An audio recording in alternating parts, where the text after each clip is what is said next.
This is how you get over your ex and find true love in your relationships. If you are struggling to find a way to truly get over your ex and truly find true love in your relationships, I don't mean just a band aid to a minor solution that never actually persists. I'm talking about how you can really get over your ex. If you're tossing and turning, you're thinking about your ex and how you can't get over them, I'm going to give you a way to be able to do that right now. And what is it actually to find true love in your relationships?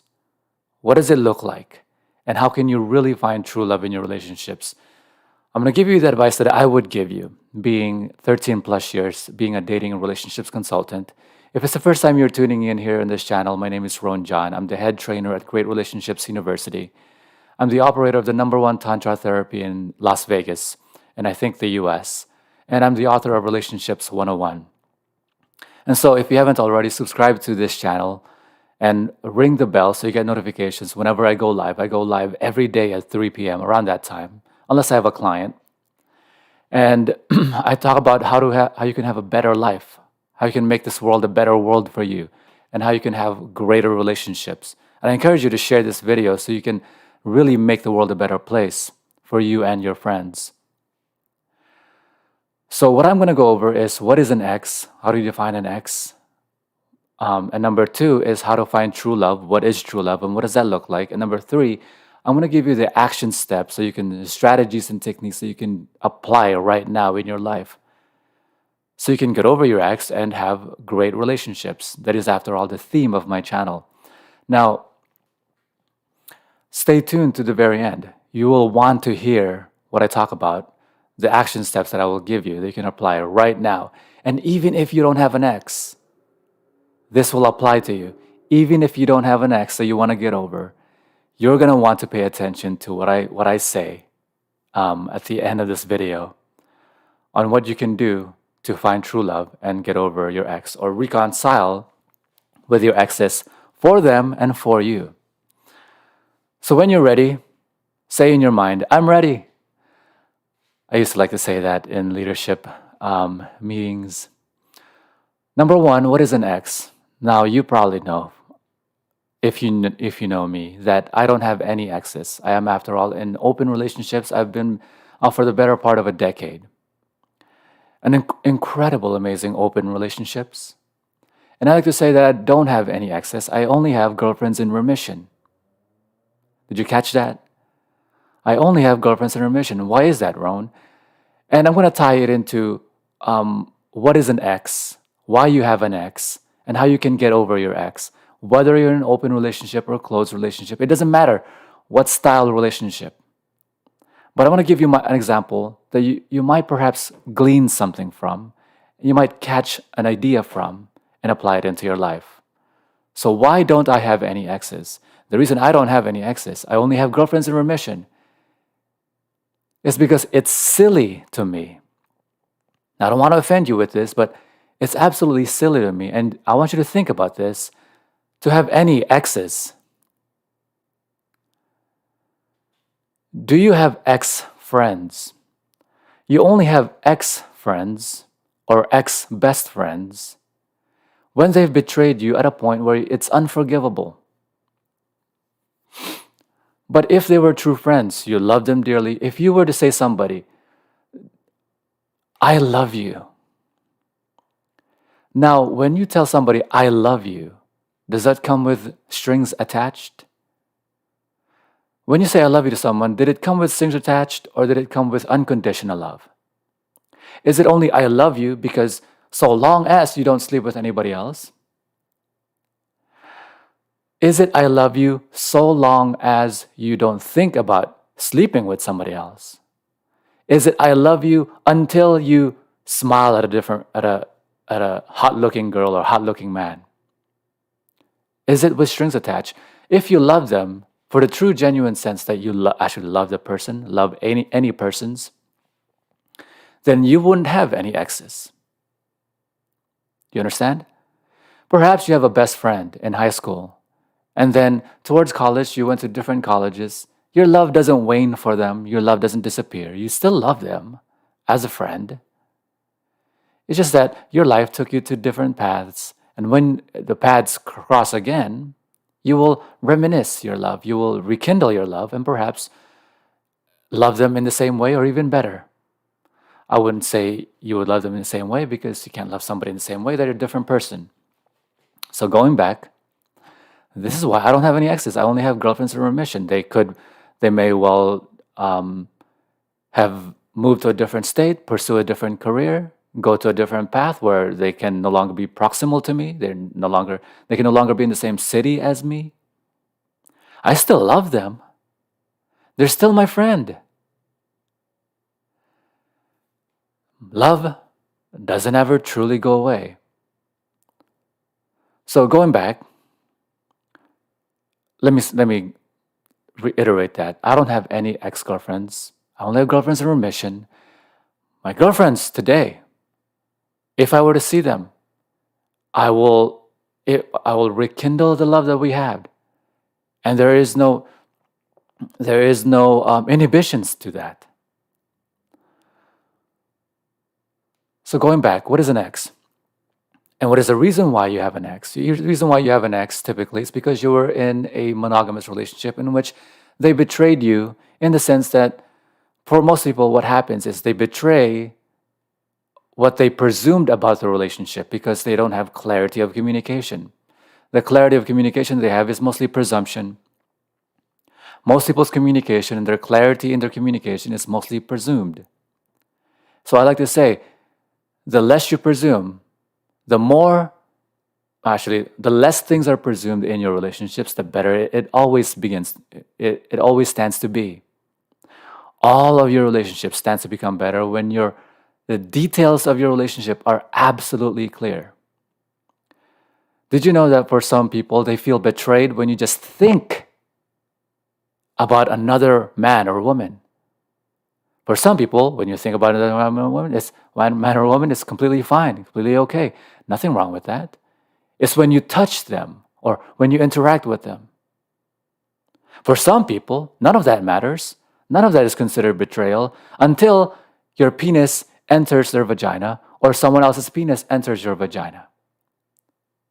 So how clear is your communication? How clear is your relationship? How clear is the delineation between what is betrayal and what is not in your relationship?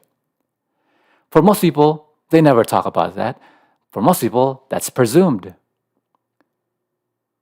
So going back, make it a mantra. Your life and your relationship will stand to always become better when the details of your relationship are clear, whether it's sexual or non-sexual, whether it's professional or non-professional. Especially in professional relationships, you want to delineate what the boundaries are, what the exchange is in the relationship, what the dynamic is in the relationship, and you can apply that into your sexual life. So far as creating contracts and contracts of appreciation.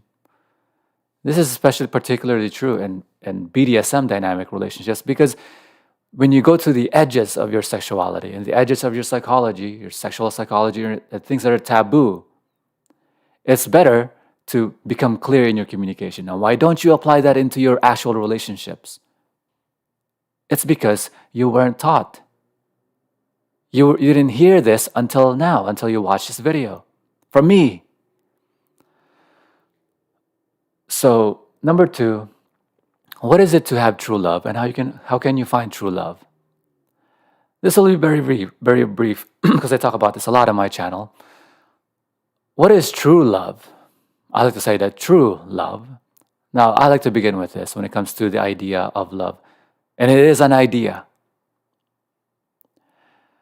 Because in nature, the idea, love, doesn't actually exist. There's such things as infatuation. There are other things such as territoriality. But in nature, there is no such idea as love. Love is just an idea, a concept created by human beings. It's an abstraction created by us when we created language. So, what is the result of that? The result of that is if you go up to 10 different people, I like to say that there are as many different definitions of love as there are people you ask. In other words, if you ask 10 different people what their definition of love is, you will get 10 different definitions. If you ask 1,000 different people what their definition of love is, you will get 1,000 different definitions. So what is actual true love? True love, by my definition, and this will make very good sense to you. Love is your wanting for your beloved's happiness, intrinsic to your own happiness.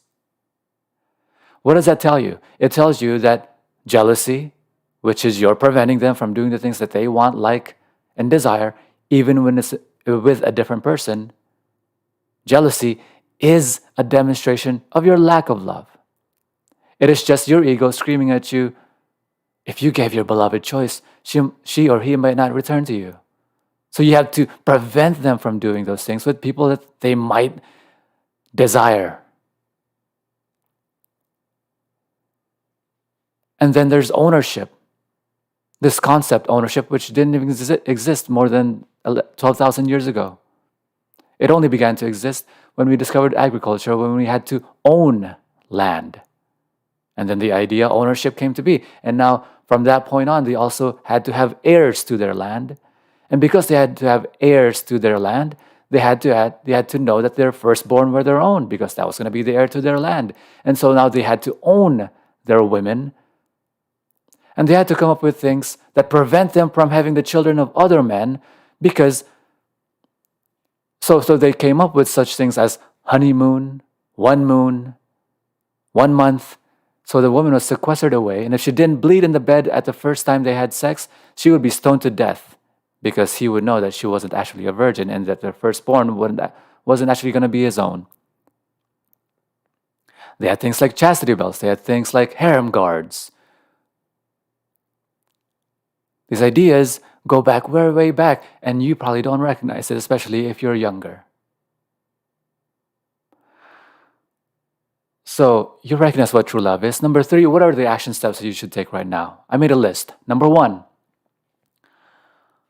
I want you to befriend your exes. I want you to go back to your exes and communicate with them. Hey, how are you?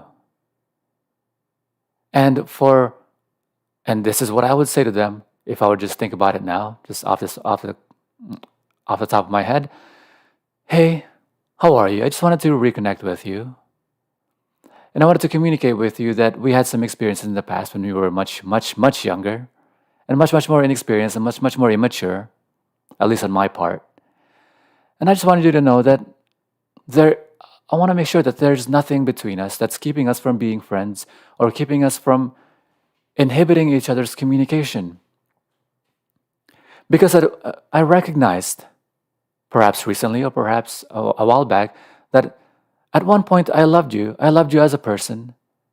And now that I recognize what actual love is, and I recognize that love is something that never goes away, while we may never have a sexual or romantic type of relationship, and I respect and honor that, and I really want to be clear that I'm not looking for that. But what I do want to communicate is that I did love you, and I love you as a friend. And I don't want anything to come between us as friends.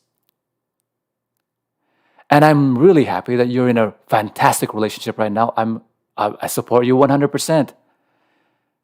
And I really want you to recognize that if you need help for anything, even with your relationship with your current boyfriend or girlfriend, let me know. I will find a way to help you because I love you as a friend. I want you to go back to all of your exes and communicate that with them. Because not only does that help them have clarity, it helps you cut loose some of the strings in your life, psychological strings, that have perhaps inhibited you. It makes you a free individual, free from your psychological doubt or psychological shame or whatever it is that's in your mind. It helps you. Sometimes action creates a result internally. Sometimes introspection is less worthwhile than taking action. Number 2 thing that you should do right now, pursue things that you enjoy, please. I want you to really make this concrete in your mind. You must pursue things that you enjoy. You must have things that you enjoy. You must have things in your life that's worthwhile pursuing. If you don't have things in your life worthwhile pursuing for you that is not the other person, you will be clingy to the other person, and they will feel it, and they will resent you for it. You will become attractive when you are a free individual. You will become pursue worthy when you have things going for you and you are living life that you want, not putting any onus on them or any burden on them to have them be your life. But rather, I want you to pursue things that you like and want and enjoy and make your life worthwhile pursuing so that you attract them to you rather than make them the burden of them being your life. Do you understand? Number 3, live a life that you enjoy and as a result, get laid like a rock star. If this video helped you, if this video was valuable to you, I would love for you to click the like button. It helps me with my algorithm in my channel. If you haven't already subscribed to my channel, I go live every day at 3 p.m. Pacific Standard Time. And share this video with other people. You are making the world a better place by helping other people have better relationships. Talk to you tomorrow. Bye-bye.